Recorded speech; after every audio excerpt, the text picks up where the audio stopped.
محترم بزرگ و عزیز دوستو، گزشتہ جمعہ آخر میں جیسے یہ بات عرض کی گئی کہ اس جمعہ اس سلسلے میں گفتگو کی جائے گی کہ ایک مسلمان تاجر کی کیا خوبیاں ہیں، ایک مسلمان بزنس مین کیسا ہونا چاہیے، اللہ کو ماننے والا، اللہ کے رسول علیہ السلام کو نبی اور آخری نبی تسلیم کرنے والا، اس کا کاروبار، اس کی تجارت اور اس کا بزنس کیسے ہونا چاہیے اور اس کو کن صفات کا حامل ہونا چاہیے۔ تو انشاءاللہ اسی سے متعلق کچھ باتیں آج عرض کی جائیں گی۔ اللہ تعالیٰ سے دعا ہے اللہ تعالیٰ ہم سب کو ان باتوں پر عمل کی توفیق عطا فرمائے۔ سب سے پہلے تو یہ بات ذہن میں رکھیں کہ اللہ تعالیٰ نے دنیا میں انسان کو پیدا فرما کر اس کے ساتھ اللہ نے کچھ ضرورتیں لگائی ہیں، کچھ حقوق اللہ تعالیٰ نے اس کے ساتھ جوڑ دیے ہیں۔ ان ضرورتوں کو پورا کرنے کے لیے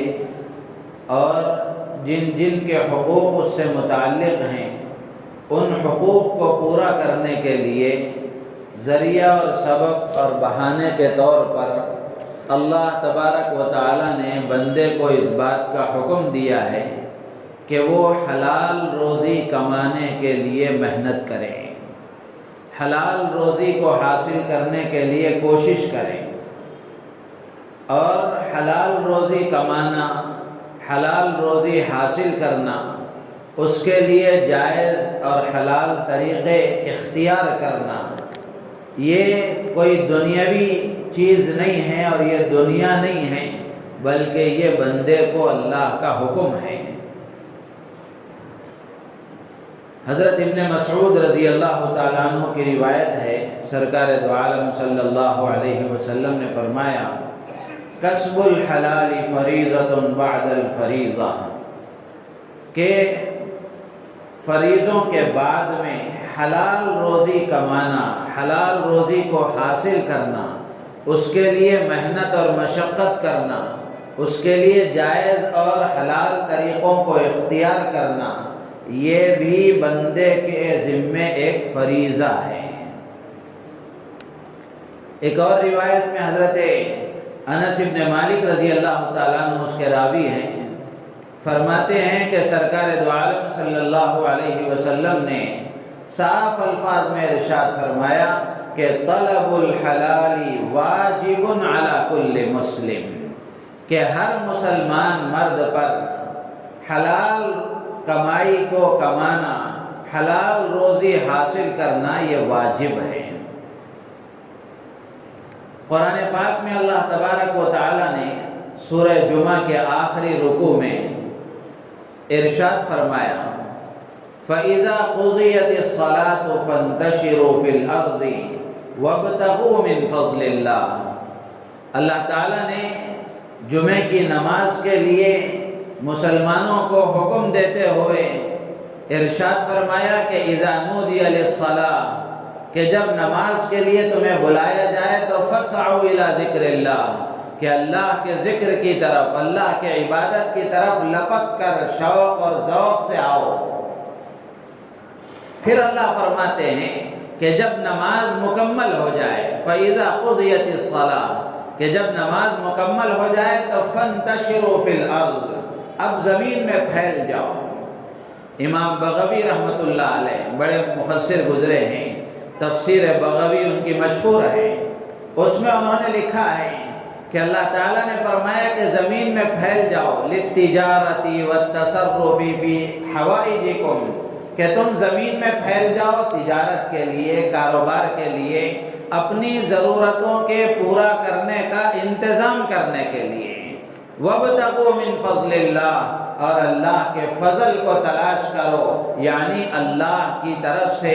جو رزق تمہارے لیے مقدر کیا گیا ہے، جو روزی تمہارے لیے مقدر کی گئی ہے، اس روزی کو تلاش کرو۔ تو اللہ کا یہ حکم ہے۔ چنانچہ لکھا ہے کتابوں میں،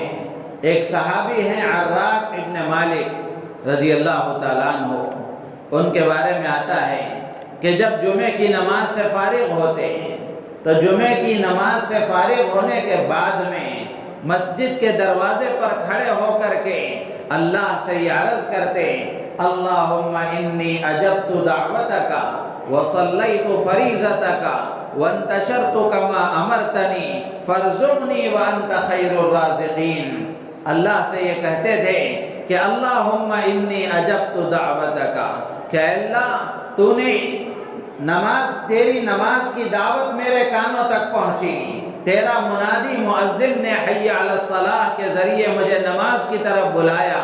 تو میں نے تیری دعوت کو قبول کیا، اجبت دعوتک وصلیت فریضتک، اور آ کر میں نے تیری طرف سے جو فریضہ مجھ پر لازم کیا گیا اس فریضے کو میں نے ادا کر لیا،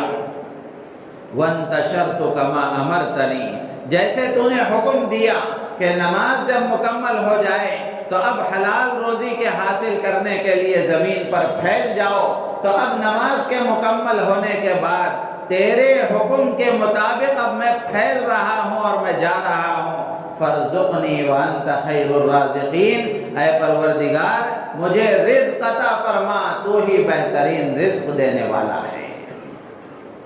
اور کتابوں میں لکھا ہے، یہ بھی ایک مستقل باب ہے، اللہ توفیق دے تو کسی وقت یہ بات بھی عرض کی جائے گی کہ کس وقت میں تجارت کرنا برکت کا سبب ہے، کون سی تجارت کرنا برکت کا سبب ہے، یہ بھی حدیثوں میں بیان کیا گیا، کن اوقات میں تجارت کرنا برکت کا سبب ہے اس کو بھی حدیثوں میں بیان کیا گیا۔ تو لکھا ہے کہ جمعے کی نماز کے بعد میں جو تجارت کی جاتی ہے اس تجارت میں اللہ تبارک و تعالی برکت عطا فرماتے ہیں۔ اسی لیے ہمارے استاد محترم حضرت حکیم الملت امیر شریعت ثانی حضرت علامہ مفتی اشرف علی صاحب رحمۃ اللہ علیہ بخاری کے سبق میں یہ بات ہمیں بتایا کرتے تھے کہ مسلمانوں کو، جیسے کہا جاتا ہے کہ جمعے کا دن مسلمانوں کے لیے ایک عید کا دن ہوتا ہے، تو مسلمانوں کو چاہیے کہ وہ جمعے کی نماز تک اپنے کاروبار کو بند رکھیں،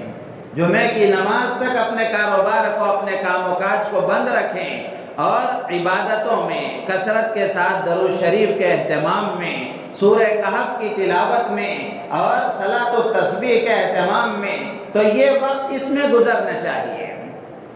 اور جیسے ہی جمعے کی نماز ہو جائے پھر اس کے بعد کھانے وغیرہ سے فارغ ہو کر اپنے کاروبار میں جانا چاہیے، اس لیے کہ یہ نیکی کا ایک کمانے کا ایک موسم ہے، ایک سیزن ہے، ہر ہفتے میں ایک مرتبہ جمعے کا دن، اور جمعے کے دن خاص طور سے کچھ اہم عبادتیں ہیں، جیسے سورہ کہف کی تلاوت ہے، اس کی خاص فضیلتیں آئی ہیں، اور اللہ کے نبی علیہ السلام نے خصوصیت کے ساتھ ارشاد فرمایا کہ کثرت کے ساتھ جمعے کے دن میری خدمت میں درود بھیجا کرو، روزانہ درود پڑھنا چاہیے۔ یہ اللہ کے نبی علیہ السلام کا ہم پر حق ہے کہ ہر آپ کا امتی مسلمان اللہ کے نبی علیہ السلام پر کثرت سے درود شریف پڑھے، روزانہ درود شریف کا اہتمام کرنا چاہیے، لیکن جمعے کے دن خاص طور سے کثرت سے درود شریف کا اہتمام کرنا چاہیے۔ جلد سے جلد آدمی نہا دھو کر فارغ ہو کر جمعے کے لیے تیار ہو جائے، اور پھر اس کے بعد میں ان عبادتوں میں اپنے آپ کو لگا لیں۔ اور جمعے کے دن مسجد میں پہلے آنے کی بھی فضیلتیں حدیث میں بیان فرمائی گئی ہیں۔ آدمی مسجد میں آتا ہے تو پھر عبادتوں میں لگتا ہے، تو جمعے کے دن کم سے کم آخری درجے میں ہر مسلمان کو چاہیے کہ وہ 300 مرتبہ درود شریف کے پڑھنے کا اہتمام کریں۔ اللہ توفیق دے، 3000 پڑھیں، 1000 پڑھیں، 2000 پڑھیں، پڑھنے والے ماشاءاللہ کیسے کیسے پڑھتے ہیں۔ ذرا ترغیب دی جائے، گھر میں چھوٹے چھوٹے بچوں کو بھی بتایا جائے، چھوٹے چھوٹے بچوں کو بھی سکھایا جائے، بٹھایا جائے، گھر میں باپ بیٹھے گا، ماں بیٹھے گی، اور گھر میں ماحول بنے گا کہ جمعے کے دن درود شریف کا اہتمام کرنا چاہیے، تو ماشاءاللہ چھوٹے چھوٹے بچے بھی پڑھتے ہیں۔ اور گھروں میں جنہوں نے یہ ماحول بنایا ہے، تجربہ ہے اس بات کا کہ چھوٹے بچوں کو تھوڑی سی لالچ دی جائے کہ 100 مرتبہ درود شریف پڑھو گے تو میں تمہیں 100 روپے دوں گا، 200 مرتبہ پڑھو گے 200 روپے دوں گا، تو اس طرح ترغیب دے کر کے بچپن سے بچوں کو اس بات کی عادت ڈلائی جائے گی تو انشاءاللہ یہ عادت موت تک برقرار رہے گی۔ آپ اچھی طرح جانتے ہیں کہ جو خیر کے کاموں کی عادتیں بچپن میں ماں باپ نے ڈالی تھیں وہ آج تک 55 تک باقی ہیں۔ تو اس لیے اپنے گھر کا ماحول جمعے کے دن کا ایسا بنانا چاہیے۔ تو خیر یہ ایک الگ موضوع ہے۔ اللہ تعالیٰ فرماتے ہیں کہ جب نماز مکمل ہو جائے تو اب حلال روزی کے حاصل کرنے کے لیے، اللہ کے فضل کو تلاش کرنے کے لیے اب پھیل جاؤ۔ تو اس سے معلوم ہوا کہ اپنی ضرورتوں کے پورا کرنے کے لیے حلال روزی حاصل کرنا، اس کے لیے محنت اور مشقت کرنا، اس کے لیے اپنی جان و اپنی صلاحیتوں کو استعمال کرنا، یہ بندے کے ذمہ واجب ہے، فرض ہے۔ ایک اور روایت میں اللہ کے نبی علیہ السلام نے بہت ہی واضح انداز میں، صاف انداز میں فرمایا کہ آدمی کو حلال روزی کو حاصل کیوں کرنا چاہیے، مال کیوں کمانا چاہیے، کیوں حاصل کرنا چاہیے۔ اللہ کے نبی علیہ السلام فرماتے ہیں من طلب الدنیا حلالا واستعفافا عن المسألة وسعيا على عياله وتعطفا على جاره لقي الله ووجهه كالقمر ليلة البدر۔ کتنی عظیم الشان فضیلت اللہ کے نبی علیہ السلام نے بیان فرمائی۔ اللہ کے نبی فرماتے ہیں من طلب الدنیا حلالا، کہ جو آدمی مال کماتا ہے، روزی حاصل کرتا ہے، دولت اکٹھا کرتا ہے، شرط یہ ہے، پہلی شرط ہے حلالا، حلال طریقے سے، حلال طریقے سے ہونا چاہیے۔ جتنی فضیلتیں ہیں، جتنے وعدے ہیں، یہ اللہ کی طرف سے جتنے آفر ہیں وہ سب حلال روزی کے ساتھ ہیں، حرام کے ساتھ اللہ کا کوئی وعدہ نہیں ہے، بلکہ اس پر عذاب کی وعیدیں ہیں، عذاب کی وعیدیں ہیں۔ تو اللہ کے نبی فرماتے ہیں کہ جو دنیا کماتا ہے حلال طریقے سے، اور کیوں کماتا ہے، کیا نیت آدمی کی ہونا چاہیے، دکان کو جا رہا ہے، ملازمت کر رہا ہے، اور زراعت کر رہا ہے، کاشتکاری کر رہا ہے، باغبانی کر رہا ہے، تو جس لائن سے بھی آدمی اپنی ضرورتوں کا انتظام کر رہا ہے اس کی نیتیں کیا ہونی چاہیے۔ اس حدیث میں اللہ کے نبی نے فرمایا استعفافا عن المسألة، کہ وہ آدمی حلال روزی کو حاصل کرنے کے لیے اس لیے محنت کر رہا ہے تاکہ کسی کے سامنے اپنی ضرورتوں کے اظہار کے لیے دستے سوال دراز کرنا نہ پڑے، کسی کے سامنے ہاتھ پھیلانا نہ پڑے، اس نیت سے کہ میں کسی کے سامنے ہاتھ پھیلانے کی ذلت سے بچ جاؤں، اس لیے اگر کوئی حلال روزی کماتا ہے تو اس کو محنت کرنا چاہیے۔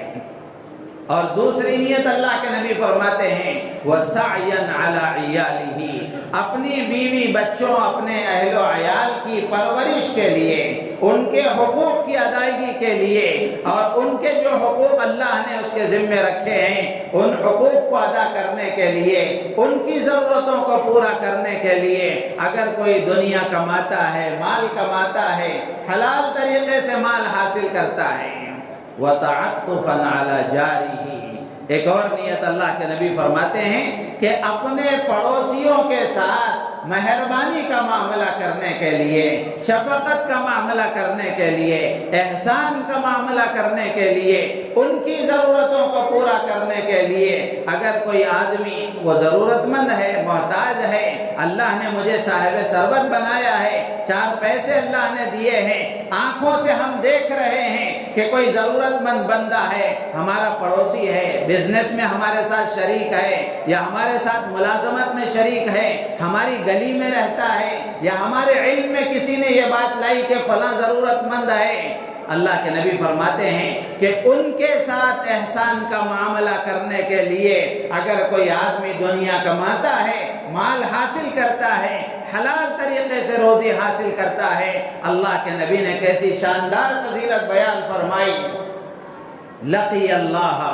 ووجہہ کالقمر لیلۃ البدر، کہ قیامت کے دن اللہ کے سامنے وہ اس شان کے ساتھ حاضر ہوگا کہ اس کا چہرہ 14ویں کے چاند کی طرح چمک رہا ہوگا۔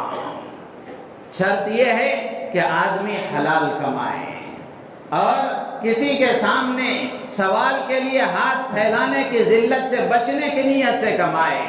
اور اپنے اہل و عیال کی ضرورتوں کو پورا کرنے کے لیے ان کے جو حقوق ہیں ان حقوق کی ادائیگی کے لیے کمائے، اور اللہ کے جو ضرورت مند بندے ہیں، پڑوسی کا مطلب، پڑوسی کا بڑا مفہوم ہے، پڑوسی کا مطلب صرف بھاجو گھر والا نہیں ہے، وَتَعَطُّفًا عَلَى جَارِهِ، یہ بھی ایک مستقل مضمون ہے کہ پڑوسیوں کے کیا حقوق ہیں اور پڑوسی کون کون ہوتے ہیں۔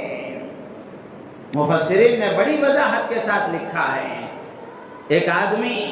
ملازمت ہم کر رہے ہیں، 10 آدمی مل کر کام کر رہے ہیں، تو ہمارے ساتھ جو 9 بندے شریک ہیں یہ بھی ہمارا پڑوسی ہے، بازو گھر والا یہ بھی ہمارا پڑوسی ہے، سفر میں جا رہے ہیں، بس میں ہیں، ٹرین میں ہیں، فلائٹ میں ہیں، بازو سیٹ میں بیٹھا ہوا یہ بھی ہمارا پڑوسی ہے۔ تو اس طرح پڑوسی کا مفہوم بڑا وسیع ہے۔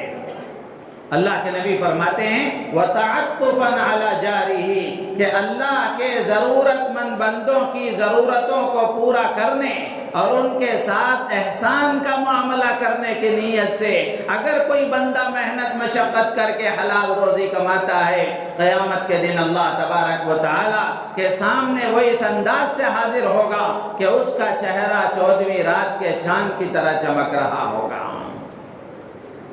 اس میں اللہ تبارک و تعالی، اللہ کے نبی علیہ السلام نے مال کمانے کے لیے کیا نیتیں ہونی چاہیے اس کو بیان فرمایا۔ اگر بری نیت ہوئی تو پھر اس کے وعیدیں ہیں۔ مثال کے طور پر آدمی کما رہا ہے، اس لیے کما رہا ہے تاکہ میرا اسٹیٹس میرے بھائی سے بلند رہے، میرے محلے میں میرا نام رہے، لوگ مجھے پیسے والا کہیں، شان کے لیے، شوکت کے لیے، تکبر اور گھمنڈ کے لیے، دوسروں کو نیچا اپنے کو اونچا دکھانے کے لیے اگر ان بری نیتوں کے ساتھ کماتا ہے تو پھر اللہ کی طرف سے اس میں کوئی وعدہ نہیں ہے، کوئی وعدہ نہیں ہے۔ تو میرے عزیز و دوست و بزرگوں، حلال روزی کمانا یہ فریضہ ہے مسلمان کے ذمے۔ اور حلال روزی کیوں کمانا چاہیے؟ اس حدیث میں اللہ کے نبی علیہ السلام نے بیان فرمایا، اور جو مضمون اصل ہے اس وقت کا وہ یہ کہ ایک مسلمان تاجر کو جو اللہ کے وعدوں کو حاصل کرنے کے لیے اللہ کی طرف سے جو فضائل بیان کیے گئے ان فضائل کو حاصل کرنے کے لیے جو حلال روزی کما رہا ہے، تجارت کر رہا ہے، ملازمت کر رہا ہے، زراعت کر رہا ہے، جو کچھ بھی کر رہا ہے اس کو کیسا ہونا چاہیے، اس کو کیسا ہونا چاہیے؟ ایک بزنس مین، اچھا مسلمان تاجر کیسا ہونا چاہیے؟ علماء نے لکھا ہے قرآن کی آیت کی روشنی میں کہ آدمی اپنے کاروبار میں لگا ہوا ہے تو ایک اچھا مسلمان تاجر وہ ہے جو اپنی تجارت میں لگ کر اللہ کی عبادت سے غافل نہ ہو جائے، اللہ کی عبادت سے غافل نہ ہو جائے۔ کاروبار میں لگا ہوا ہے، اب اس کو اپنے کاروبار کی پڑی ہے، اذان ہو رہی ہے، نمازیں ہو رہی ہیں، لیکن اس کے جوں تک اس کے کانوں پر نہیں رہتی، ذرا برابر اسے خیال نہیں آتا کہ اللہ کا کیا حق ہے میرے ذمے۔ اللہ کا منادی بلا رہا ہے، مسجد کے بغل میں فیکٹری ہے، مسجد کے بغل میں دکان ہے، مسجد کے بغل میں گھر ہے، اور 5 وقت کی اذانیں اللہ کا منادی اور اللہ کی دعوت کانوں میں پڑ رہی ہے، لیکن اس کے باوجود مسجد میں داخل ہونے کی توفیق نہیں ہو رہی ہے، تو پھر آدمی کو اپنے ایمان کی فکر کرنا چاہیے، اپنے ایمان کی فکر کرنا چاہیے۔ میرے عزیز و دوست بزرگوں، ایک اچھا مسلمان تاجر اور اس کی خوبی یہ ہے کہ وہ اپنی تجارت اور کاروبار میں لگ کر اللہ کی عبادت سے غافل نہ ہو۔ اللہ نے قرآن میں ایسے بندوں کی تعریف فرمائی ہے۔ اللہ تعالیٰ سورہ نور میں ارشاد فرماتے ہیں رجال لا تلہیہم تجارت ولا بیع عن ذکر اللہ واقام الصلاۃ وایتاء الزکاۃ یخافون یوما تتقلب فیہ القلوب والابصار، کہ اللہ کے کچھ بندے ایسے ہیں کہ ان کی تجارت، ان کا کاروبار، ان کا لین دین، ان کا بزنس انہیں اللہ کے ذکر سے غافل نہیں کرتا۔ وہ اپنے کاروبار میں ہیں لگے ہوئے امانت داری کے ساتھ اور پورے کاروبار کے حقوق بھی ادا کر رہے ہیں، لیکن اللہ کی یاد سے وہ غافل نہیں ہیں، اللہ کے ذکر سے وہ غافل نہیں ہیں۔ وَإِقَامِ الصَّلَاةِ، نماز کے قائم کرنے سے وہ غافل نہیں ہیں، اور وَإِيتَاءِ الزَّكَاةِ، زکوٰۃ کے ادا کرنے سے وہ غافل نہیں ہیں۔ يَخَافُونَ يَوْمًا تَتَقَلَّبُ فِيهِ الْقُلُوبُ وَالْأَبْصَارُ، کاروبار میں لگا ہوا ہے لیکن اسے قیامت کے دن کی حاضری یاد ہے کہ اللہ کے سامنے مجھے حاضر ہونا ہے، اپنے پائی پائی کا حساب دینا ہے، زندگی کے لمحے لمحے کا حساب دینا ہے، اسے اپنے کاروبار میں رہتے ہوئے اس کا بھی احساس ہے۔ اللہ فرماتے ہیں کہ اگر ایسا آدمی ہے لیجزیہم اللہ احسن ما عملوا ویزیدہم من فضلہ، اللہ تبارک و تعالیٰ فرماتے ہیں کہ اللہ کے کچھ بندے ایسے ہیں کہ جو اس طرح کاروبار کرتے ہیں ان کی نیت یہ ہوتی ہے کہ تاکہ اللہ تبارک و تعالیٰ قیامت کے دن ان کے اچھے اعمال کا انہیں بدلہ دے اور اپنا مزید فضل انہیں دے۔ اللہ فرماتے ہیں کہ اللہ جسے چاہتا ہے بے حساب روزی دیتا ہے۔ تو میرے عزیز و دوست و بزرگوں، یہ پہلی خوبی ہے مسلمان تاجر کی کہ وہ اپنی تجارت، اپنے کاروبار، اپنے بزنس میں لگ کر اللہ کی عبادت سے غافل نہ ہو۔ عبادت کا مفہوم وسیع ہے، عبادت مالی بھی ہے، عبادت جانی بھی ہے۔ مالی عبادت یہ ہے جیسے قرآن کی آیت میں اللہ نے خود وضاحت فرمایا کہ ان کی تجارتیں، ان کے کاروبار انہیں نماز سے غافل نہیں کرتے۔ یہ نماز بدنی عبادت ہے کہ آدمی نماز سے غافل نہیں ہوتا، اور اسی طریقے سے آدمی روزوں سے غافل نہیں ہوتا، کاروبار میں، اپنی تجارت میں، اپنے کام و کاج میں لگا ہوا ہے لیکن روزے سے غافل نہیں ہے۔ آپ کو یہ چیز رمضان میں نظر آئے گی، بہت سارے ٹیلر ایسے ہیں، بہت سارے ایسے اور دوسرے کاروبار کرنے والے ایسے ہیں کہ نہیں مولوی صاحب رمضان میں روزہ رکھنے نہیں ہوتا، یہ سیزن ہے، اب نہیں کمائے تو کب کمائیں گے؟ میرے عزیز و دوست و بزرگوں، روزہ رکھنے کا بھی تو یہی سیزن ہے۔ روزہ کیا آپ شوال میں رکھ سکیں گے؟ نہیں رکھ سکتے۔ تو اللہ تبارک و تعالیٰ فرماتے ہیں کہ اللہ کے بندے ایسے ہیں کہ ان کی تجارتیں، ان کا لین دین، ان کا کام و کاج انہیں اللہ کی عبادت سے غافل نہیں کرتا۔ وہ رمضان میں روزہ بھی رکھتا ہے، اپنے کپڑے بھی سیتا ہے، وہ رمضان میں روزہ بھی رکھتا ہے، اپنی ملازمتیں بھی کرتا ہے، وہ رمضان میں روزہ بھی رکھتا ہے، اور اپنے دوسری جو کچھ مصروفیات ہیں وہ ساری مصروفیتوں میں بھی اپنے آپ کو لگاتا ہے۔ اسی طریقے سے مال اللہ نے دیا ہے، ایک اچھا کاروباری اللہ نے بنایا ہے، تو وہ اپنے مال کی محبت میں اللہ کا جو حق فریضہ حج ہے اس سے غافل نہیں ہوتا۔ کتنے مالدار آپ کو ملیں گے، برس ہاں برس ہو گئے حج فرض ہوئے، ہر سال پابندی کے ساتھ پکنک کے لیے 5-10 لاکھ روپیہ قرض کر کے ملکوں پھرتے ہیں، لیکن فریضہ حج ادا کرنے کی توفیق نہیں ہوتی۔ بے شمار مالدار آپ کو ملیں گے ایسے۔ اللہ فرماتے ہیں کہ اللہ کے بندے ایسے ہیں کہ ان کا کاروبار، ان کا لین دین، ان کا بزنس، ان کا کام و کاج اللہ کی اس عبادت سے انہیں نہیں روکتا، باقاعدہ انہیں احساس ہوتا ہے کہ یہ اللہ کا مجھ پر حق ہے، مجھے حج کا فریضہ ادا کرنا ہے۔ اسی طرح مالی حقوق ہیں، مالی حقوق میں زکوٰۃ کی ادائیگی ہے۔ اللہ نے مال اتنا دیا ہے، اس پر زکوٰۃ فرض ہے، تو ایک اچھا مسلمان تاجر، ایک اچھے بزنس مین کی علامت یہ ہے کہ وہ پابندی کے ساتھ حساب لگا کر زکوٰۃ ادا کرتا ہے، زکوٰۃ ادا کرتا ہے۔ تو میرے عزیز و دوست و بزرگوں، یہ پہلی خوبی ہے کہ آدمی اللہ کی عبادتوں سے غافل نہ ہو، نہ مالی عبادتوں سے، نہ بدنی عبادتوں سے، کسی طرح کی عبادت سے بھی غافل نہ ہو۔ اور دوسری بات یہ ہے کہ وہ اپنے کاروبار میں سچائی کو جگہ دے، سچائی کے ساتھ، صداقت کے ساتھ معاملہ کرے، اس کی بھی فضیلتیں ہیں، وقت نہیں ہے تفصیل کے ساتھ عرض کرنے کا کہ اپنے کاروبار میں سچائی کو لائے۔ آج جھوٹ کا بازار گرم ہے، جھوٹ کا بازار گرم ہے۔ حدیث میں صاف اللہ کے نبی علیہ السلام نے فرمایا کہ جو دو فریق، لینے والا دینے والا، بیچنے والا خریدنے والا، دونوں اگر سچائی کے ساتھ معاملہ کرتے ہیں اللہ تعالیٰ ان کے لین دین میں برکت ڈال دیتے ہیں۔ اور اللہ کے نبی فرماتے ہیں اگر وہ جھوٹ بولیں گے اور حقیقتوں کو چھپائیں گے، عیبوں کو چھپائیں گے اور فراڈ کے ساتھ، غبن کے ساتھ، دھوکے کے ساتھ اگر کاروبار کریں گے، اللہ کے نبی علیہ السلام نے فرمایا کہ ان کے لین دین سے برکت کو مٹا دیا جاتا ہے۔ تو اس لیے سچائی کے ساتھ کاروبار ہونا چاہیے۔ اور تیسری چیز علماء نے لکھا ہے کہ ایک اچھے مسلمان تاجر، کاروبار، بزنس مین کی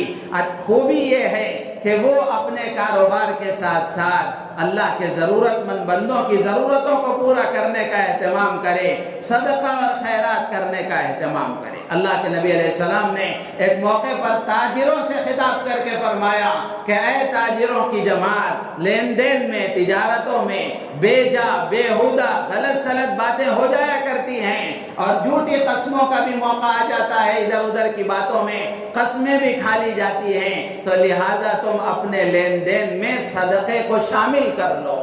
صدقے کا اپنے آپ کو عادی بناؤ۔ اس صدقے کی برکت سے اللہ تبارک و تعالی غلط کاموں کی وجہ سے جو نحوستیں آتی ہیں ان نحوستوں سے اللہ تعالی حفاظت فرما دیں گے۔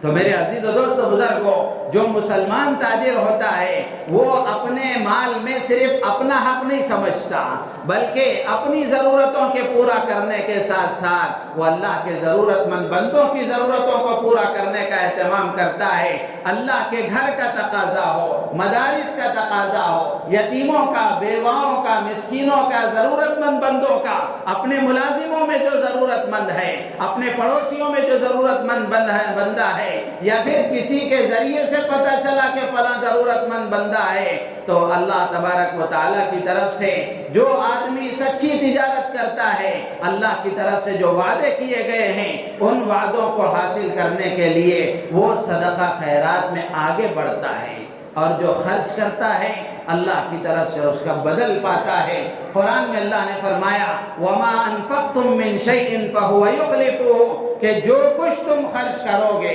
اللہ اس کا بدل تمہیں کہاں دے گا؟ دنیا میں دے گا۔ بدلہ دنیا میں، آخرت میں ملے گا، بدل دنیا میں ملے گا۔ کہ جو آدمی پائی کے برابر بھی، ایک رائی کے دانے کے برابر بھی اگر خرچ کرتا ہے اللہ تبارک و تعالی اس کا بدل اسے دنیا میں عطا فرماتے ہیں۔ اس کی شکلیں الگ الگ ہو سکتی ہیں، اس کی شکلیں الگ الگ ہو سکتی ہیں کہ اللہ تعالیٰ اسے بدل دنیا میں عطا فرمائیں گے اور بدلہ اللہ تعالیٰ آخرت میں عطا فرمائیں گے۔ اللہ تعالیٰ سے دعا ہے اللہ تعالیٰ ہم سب کو ان باتوں پر عمل کی توفیق عطا فرمائے، اور اللہ تعالیٰ ہم سب کو اپنی تجارتوں میں نبی کی تعلیمات کو زندہ کرنے، نبی کے اسوے اور نمونے کو سامنے رکھ کر زندگی گزارنے کی توفیق عطا فرمائے۔ آمین۔ وآخر دعوانا ان الحمدللہ۔